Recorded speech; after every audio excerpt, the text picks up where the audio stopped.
स्नेहा, वो मैं क्या बोल रहा था कि तू और मैं, I mean, मैं और तू, हाँ बोलना। अपन के दिल में कुछ है तेरे लिए। हाँ तो फिर मेरे को क्या बोल रहे हैं? मेरी आई को बोलना। क्या? अरे तू पागल हो गई क्या? मैं तेरी आई को बोलूंगा आई लव यू?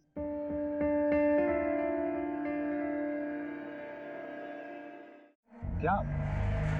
तेरे को बोला ना ये सब नहीं। क्या तू भी स्नेहा? अरे बचपन से जानते हैं ना मेरे को, भरोसा नहीं मेरे पे? भरोसा है, लेकिन शादी से पहले कुछ नहीं।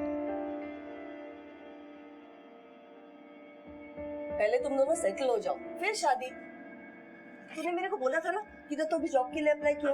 हाँ, कंपनी में टेलीफोन ऑपरेटर का काम है और इसने भी एक नई कंपनी में ही अप्लाई किया हुआ है। तो अच्छी बात है ना, पर पहले काम धंधा जमा लो, थोड़ा पैसा जमा करो, फिर शादी के बारे में सोचो। लेकिन आई, हम दोनों मिलजुल के चला लेंगे। क्यों स्नेहा? नहीं, आई सही बोलती है। पहले हम लोग सेटल होंगे, थोड़ा पैसा वैसा जमा करेंगे और फिर शादी करेंगे। ठीक, मेरे तो माँ बाप है नहीं, आई जैसा बोलेगी वैसा ही कर। आई, अगर कभी मेरा इंटरव्यू पास हो गया ना तो सीधा कैटरिंग का काम बंद और नया काम चालू। फिर तो हम पैसे वैसे जोड़ेंगे ना। मैं कार्ड दिखाती हूँ।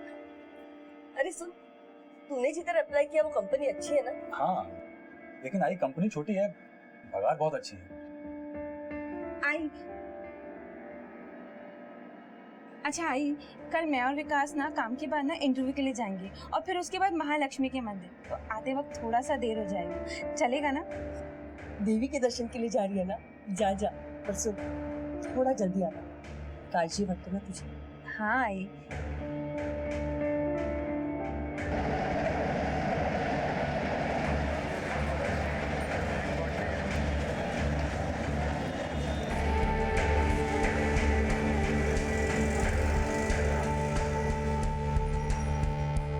इंटरव्यू तो बहुत अच्छा हुआ है, बस ये नौकरी मिल जाए, इसलिए जाते जाते ना महालक्ष्मी के मंदिर जाएंगे और फिर तुरंत घर। आई ने बोला है जल्दी आना। हाँ पता है मुझे आई ने क्या बोला है। आई ने तेरे को बोला जल्दी घर जाने का, है ना? अरे 7वीं बार बोल रही है तू। आई को फिक्र होती है इसलिए बोल रही हूँ। मालूम है तेरे आई को फिक्र होती है। स्नेहा, मुझे लग रहा है ना स्टिचेस खुल गए पुराने। तेरे को बोला था देख के चलने का। बहुत दर्द हो रहा है, घर चलते हैं, मंदिर कभी और आएंगे। हाँ हाँ ठीक ठीक, चल चल।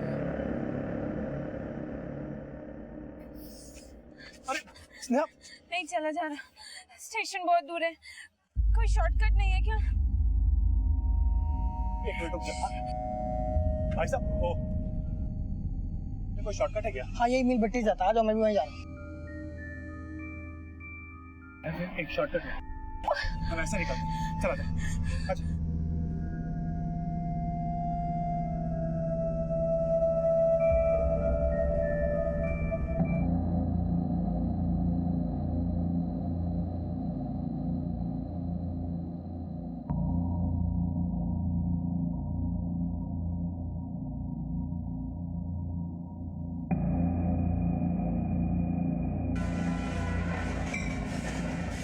दर्द हो रही है, चला भी नहीं जाए।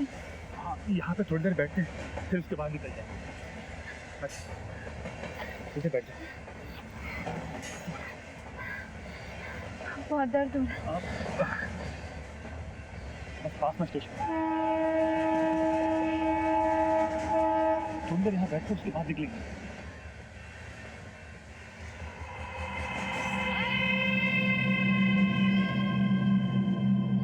ये जगह बहुत सुनसान है विकास, हम लोग ना यहाँ से चलते हैं, चलो। लेकिन स्नेहा, आखिर तू चल भी तो नहीं पा रही है ना, तो थोड़ी देर यहाँ बैठते उसके बाद निकल लेंगे।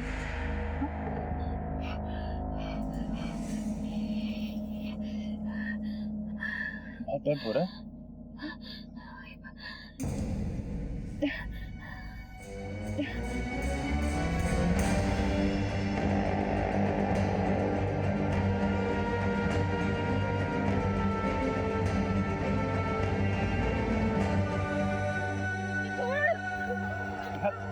देख मेरी बात सुन, इसने मेरी बात सुन, इधर आ, इधर आ, इधर देख, कुछ भी नहीं होगा, मैं सब संभाल लूंगा। हम अभी इसी वक्त चल के मंदिर में शादी कर लेते हैं। आई को मैं समझा दूंगा ना, तू टेंशन मत ले। शादी नहीं, आई को पता चलेगा तो हाँ ये मर जाएगी। आई देख स्नेहा, ऐसा कुछ नहीं। मैं मेरे दोस्त के घर चलता हूँ, वो बिलासपुर में रहता है। हम वहाँ जाके शादी कर लेंगे, किसी को कुछ पता नहीं चलेगा। स्नेहा मेरी बात समझने की कोशिश कर, देख लेना।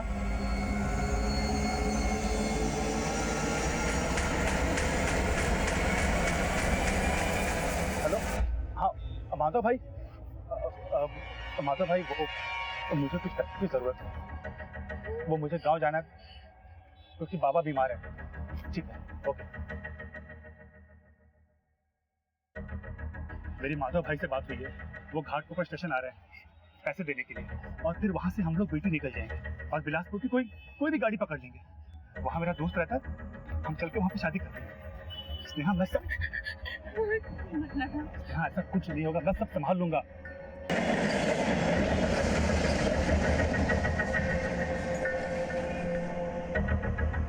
तू इधर रुक, मैं अंकल से पैसे लेकर के आता हूँ।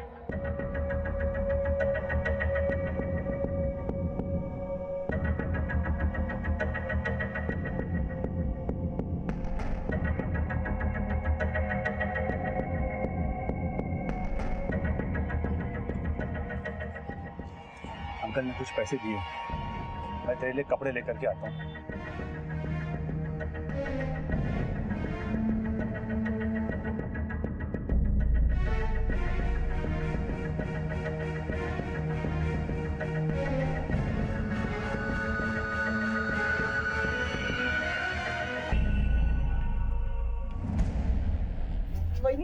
वही स्नेहा का पड़ा।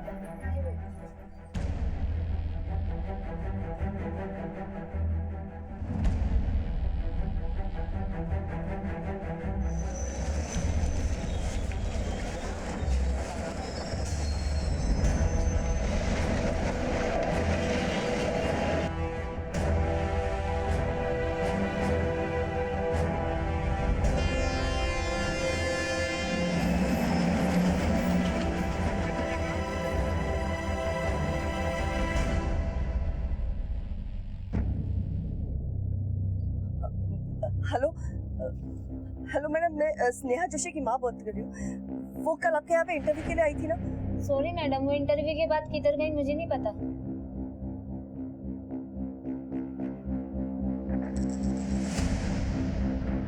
माधव जी, मैं स्नेहा की माँ बात कर रही हूँ। स्नेहा आई थी ना आपके पास कल? वो कल आई थी लेकिन टाइम से थोड़ा जल्दी ही निकल गई थी, फिर कहाँ गई मुझे पता नहीं।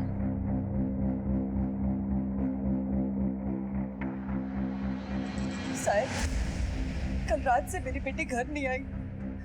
मैंने हमारे सारे बस्ती वालों को, उसके सारे दोस्तों को, हमारे सारे रिश्तेदारों को फोन किया साहब, वो कहीं नहीं है।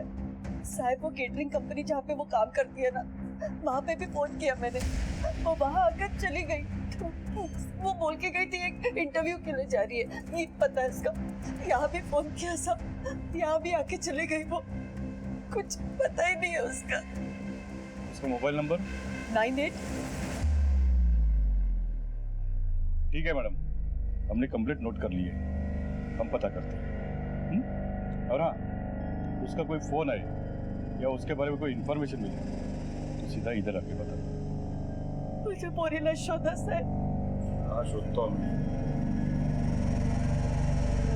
क्या रे विकास, आने की खबर तो दे देता, मैं तुझे स्टेशन लेने आ जाता। मेरे बेटा,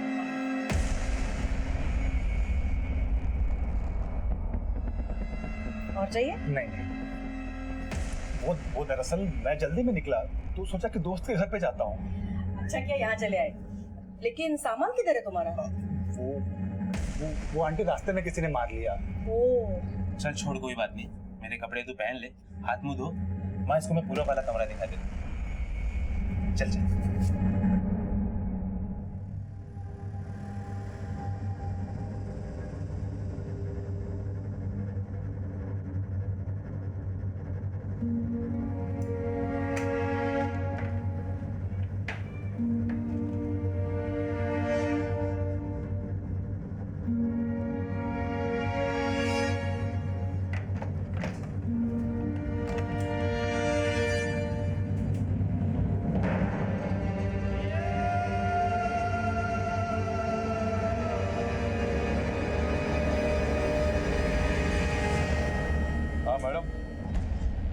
मैं स्नेहा जोशी जहाँ काम कर रही थी वहीं से बोल रहा हूँ। कल वो यहाँ से जल्दी निकल गई थी। ठीक है, आज एक दिन रुकते हैं, अगर कल नहीं लौटती है तो उसके कॉल रिकॉर्ड निकलवाते हैं।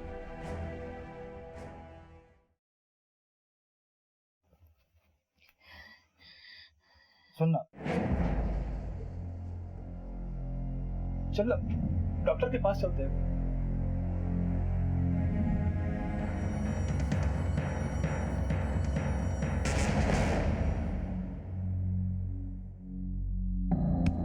स्नेहा,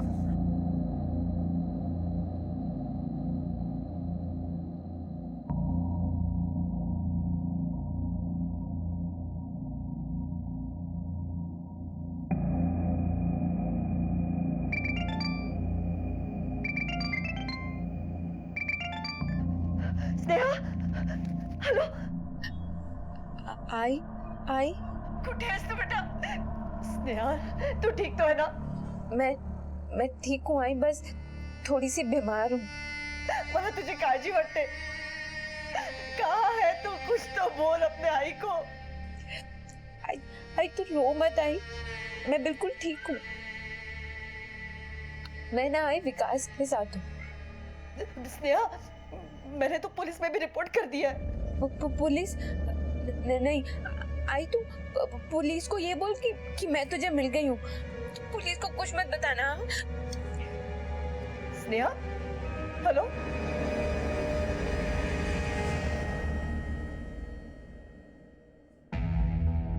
साहब, अरे मैडम, अभी तक आपकी बेटी का कोई पता नहीं चला। पता चलते ही आपको? नहीं साहब, वो मिल गई। मिल गई?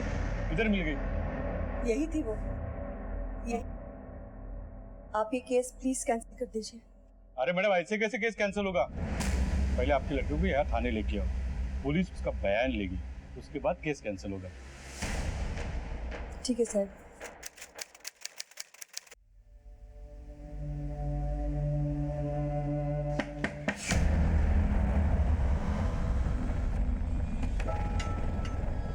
आ गई तुम्हारी बेटी? हाँ, वो काम पे गई है। अरे उसको बोलो एक बार आके थाने में शक्ल दिखा के जाए। बोलती हूँ उसको।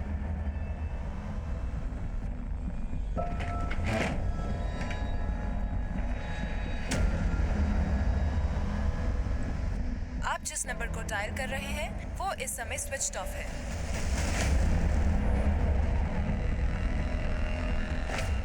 क्या इसका तू बेटा? अरे कहाँ हो तुम लोग? ठीक है हम आते। विकास, अरे ओ विकास, चल पुराने दोस्तों से मिल के आते।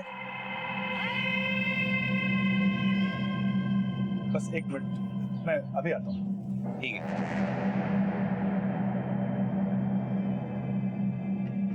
स्नेहा, मैं वो मनोज के साथ में बाहर जा रहा हूँ, तुम अंदर रहना।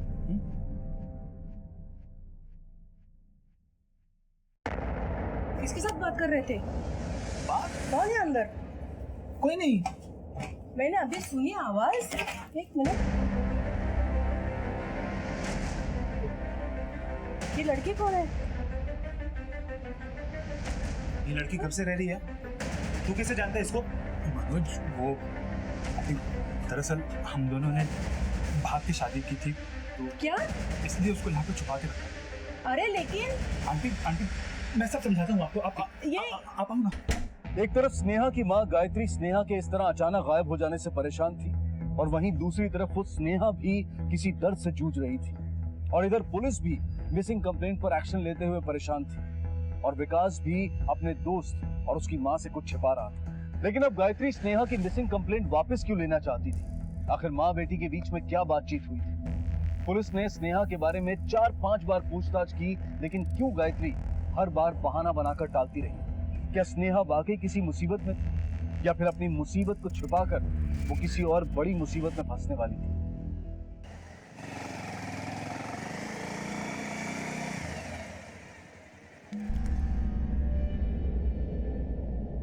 तो आज कहाँ चलना है मैडम? नया असाइनमेंट दिया है बॉस ने, मुंबई के अनोखे स्ट्रक्चर्स कैप्चर करने का।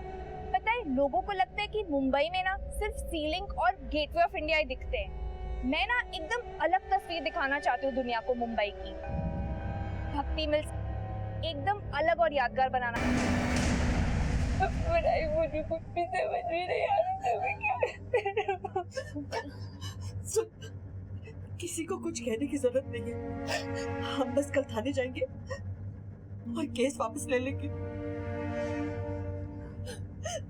किसी को कुछ पता नहीं चलना चाहिए, वरना ये समाज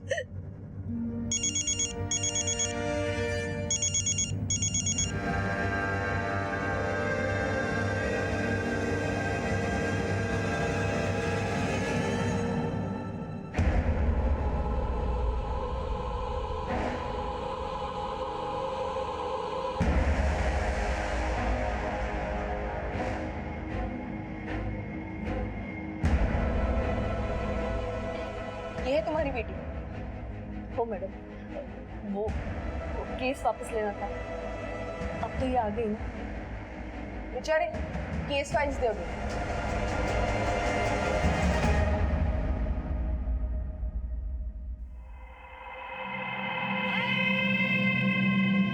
तुम यहाँ क्या कर रहा है? अरे वो क्या पूछ रही? मैं कब से उसका फोन कर, फोन उठा ही नहीं रही मेरा। एक मिनट, इधर आइए। तुम भी। नाम क्या है तुम्हारा? जी, विकास। क्या लगते हो उसके? तो दोस्त है मेरी। सच बोल रहा है ये? अभी 1 महीने से कहाँ थी तुम? क्या हुआ था तुम्हारे साथ? देखो, यहाँ पर किसी से डरने की कोई जरूरत नहीं। कुछ भी तो नहीं। आप केस वापस लीजिए ना। 1 मिनट, मैं इससे बात करूं। क्या हुआ था तुम्हारे साथ? पिछले 1 महीने से तुम्हारी माँ तुम्हें ढूंढ रही है, हम तुम्हें ढूंढ रहे हैं। कहाँ थी तुम? किसी ने कुछ किया तुम्हारे साथ? मारा?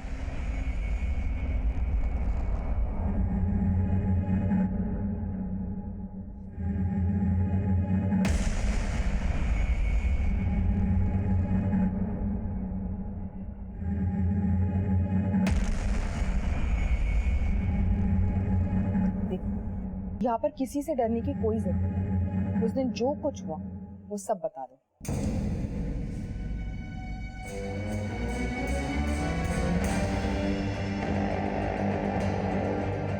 बोलो।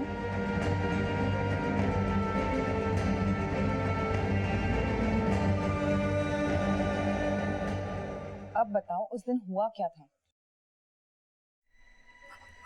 उस रोज जब हम लोग महालक्ष्मी मंदिर की तरफ जा रहे थे तो मेरे पैर में चोट लग गई थी और हम लोगों ने भक्ति मील वाले रास्ते से शॉर्टकट लिया रेलवे स्टेशन जाने के लिए। ये विकास भी मेरे साथ ही था। भक्ति मील? सर, घाटकोपर पुलिस स्टेशन में हमने इस केस के संबंध में एक 0 FIR दर्ज किया है, लेकिन जहाँ पर ये वारदात हुई वो भक्ति मिल्स आपके पुलिस स्टेशन के अंडर आता है। ये रही केस की डिटेल्स।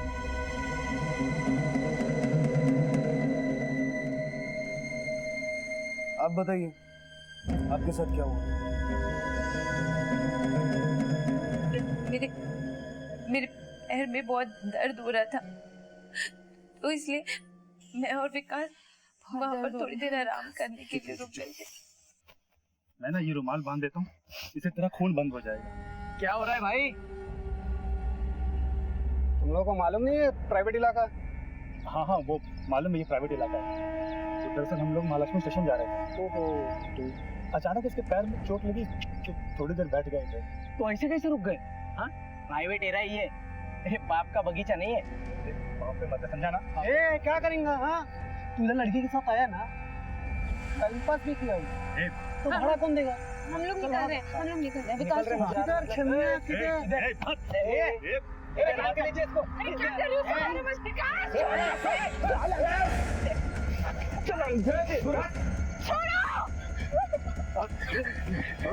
अरे किधर है तुम लोग? इधर नया माल आया है, एकदम खट्टा।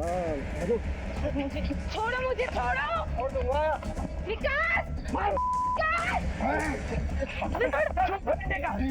पीछे नाटक नहीं चाहिए मेरे को। ज्यादा हीरो बनती दिखाई ना, थोड़ा फोड़ दूंगा साले।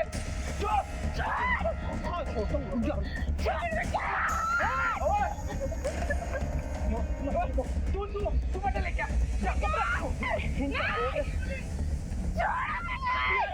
नहीं चाहिए। मेरी छोड़ दी और फिर धमकी भी दी, और उसके बाद वो लोग उस रास्ते से निकल गए। ये रोना धोना बंद कर, समझी? और जो बोल रहा हूँ ना वो कान खोल के ध्यान से सुन। अगर ये बात किसी को बताई, किसी को भी तो घर में घुस के मारेंगे। नाम पता सब है हमारे पास, बाकी फोटो और वीडियो दोनों है। और सीधा इंटरनेट पर डालेंगे हम लोग, समझी? अब चुपचाप यहाँ से निकल, स्टेशन जा, गाड़ी पकड़ और घर जा। चलो वजीर भाई।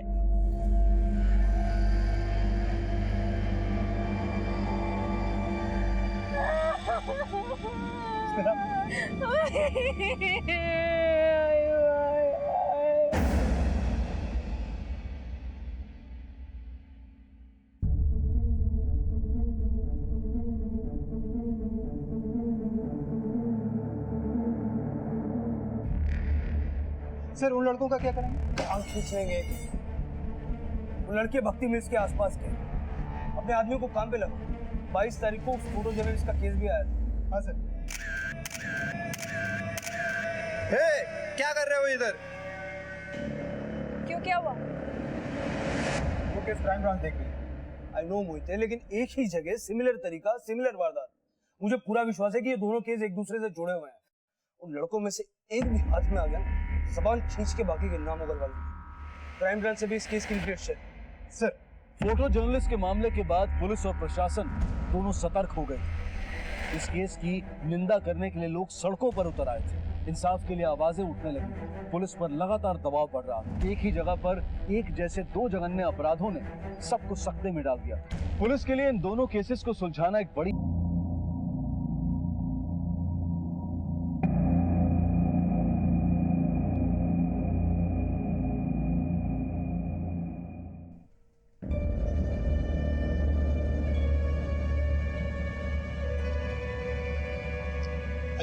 Please wait.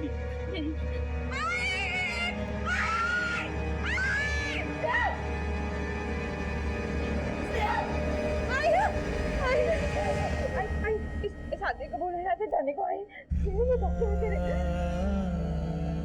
यहाँ लेडी डॉक्टर नहीं है? जी बुलाइए।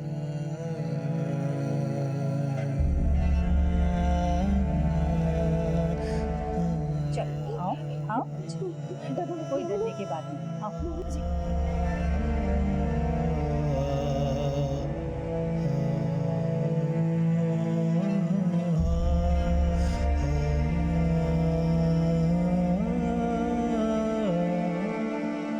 देखिए, इंसिडेंट को 1 महीना हो चुका है। शरीर पे इंजुरीज है, पर शारीरिक इंजुरी से ज्यादा मन को, I mean दिमाग को चोट लगी है। इसका साइकियाट्रिक एग्जामिनेशन होना जरूरी है, उससे बहुत कुछ सामने है। ओके।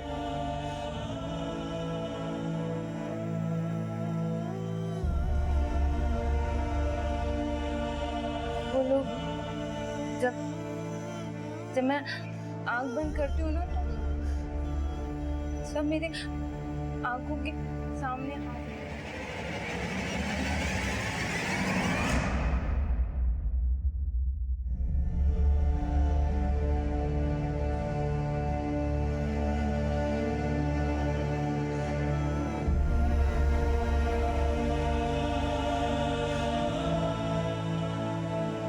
फोटो और वीडियो दोनों है, और सीधा इंटरनेट पर डालेंगे हम लोग।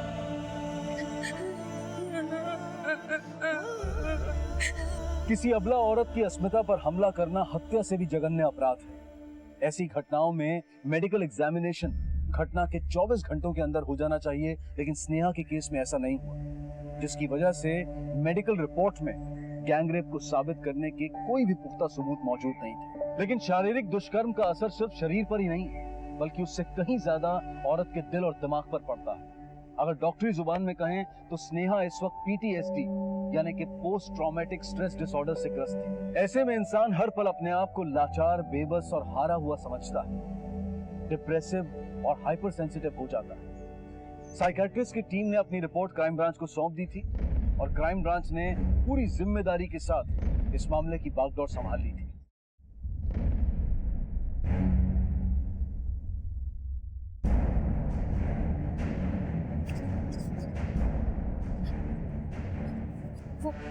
वो पांच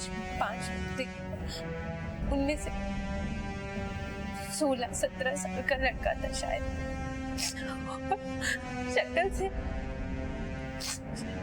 शक्ल से वो सब ना गुड्डे थे। और उसके बाद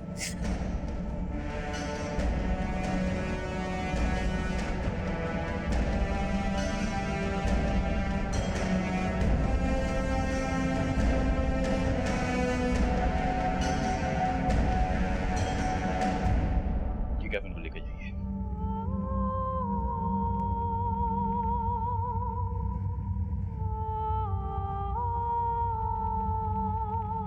भक्ति मिल के पास में डिस्क्रिप्शन से मैच करते हुए जितने भी लड़के हैं सब बोलो। पीड़ित लड़की सिर्फ एक लड़के का स्केच बनवा पाई थी। पुलिस ने भक्ति मिल्स के 2 किलोमीटर के दायरे में तकरीबन 150 लड़कों को टटोला और उनकी दिन रात की कोशिश से उन्हें आखिर कामयाबी मिल ही गई।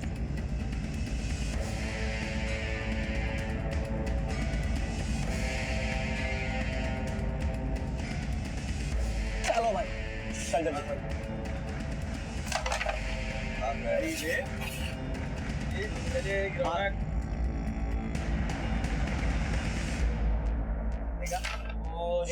भाई भाई भाई एक कुछ काम है मुझे, कुछ काम याद आया अभी। आ जाऊंगा, दोबारा आ जाऊंगा।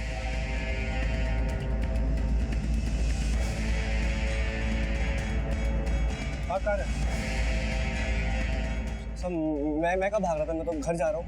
चल थाने बात कर ली। सब हुआ क्या है? चल चल ले चलो। बेटे सच नहीं बोलेगा तो क्या होगा पता है? जैसा जो लड़के थे उनका कुछ हो ना, लेकिन तू लंबे टाइम के लिए अंदर जाएगा। मैंने कुछ नहीं किया, मैं सच बोल रहा हूँ, मैंने कुछ किया ही नहीं। चल बैठ जा। जिस लड़की के साथ तुम लोगों ने वो कांड किया ना, उसके साथ एक लड़का भी था। उसको अभी यहाँ बुलाऊंगा, वो तेरी पहचान करेगा, बात खत्म। तू जाएगा अंदर, बाकी चारों को ढूंढने की मेहनत कौन करेगा? वही थे, लड़के को बुला। Yes sir. सब बताता हूँ। सब 4 लोग थे। एजाज, वजीर, पंकज और सब आमिर और तू। हाँ साहब मैं था, पर साहब पिछली बार मैं नहीं था, पिछली बार टिल्लू था। मैंने कोई काम नहीं किया। पिछली बार मतलब? पिछली बार किसके साथ कांड किया? साहब वो जो टीवी पे आ रही है ना, वो अखबार वाली लड़की, उसके साथ उन चारों ने कांड किया था। एजाज, वजीर, पंकज, आमिर और टिल्लू। मैं नहीं था, मैं पिछली बार नहीं था। मैं सिर्फ एक फोटो जर्नलिस्ट अपने ऑफिस के असाइनमेंट के संबंध में अपने एक मेल सहकर्मी के साथ इसी भक्ति मिल में गई थी और इसी तरह 5 लोगों ने, जिसमें एक नाबालिग भी शामिल था, उसके साथ बलात्कार किया।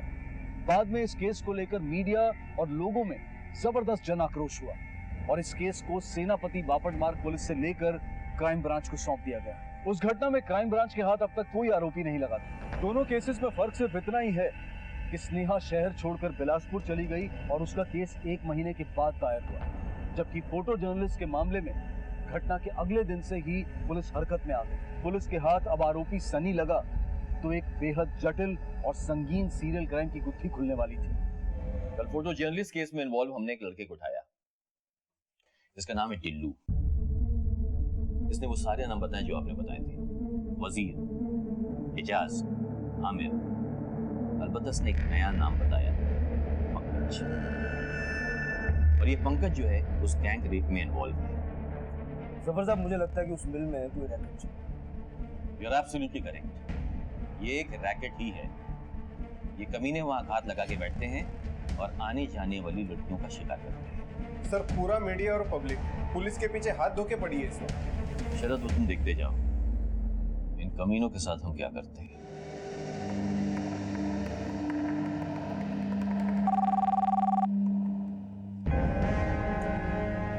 सलाम साहब, अफजल बोल रहा हूँ। बोलो अफजल, क्या खबर है? एजाज दिल्ली से आ गया साहब, जरीमारी खोली में है।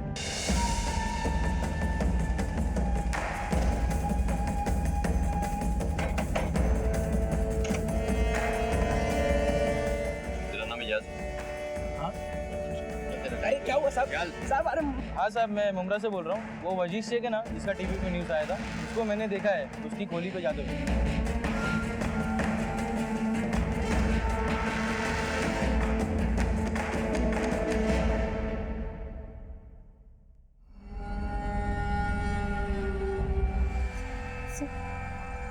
वो ऑरेंज टी शर्ट वाला लड़का और जिसने ब्लैक पैंट ग्रे शर्ट पहनी है, वो वाला लड़का।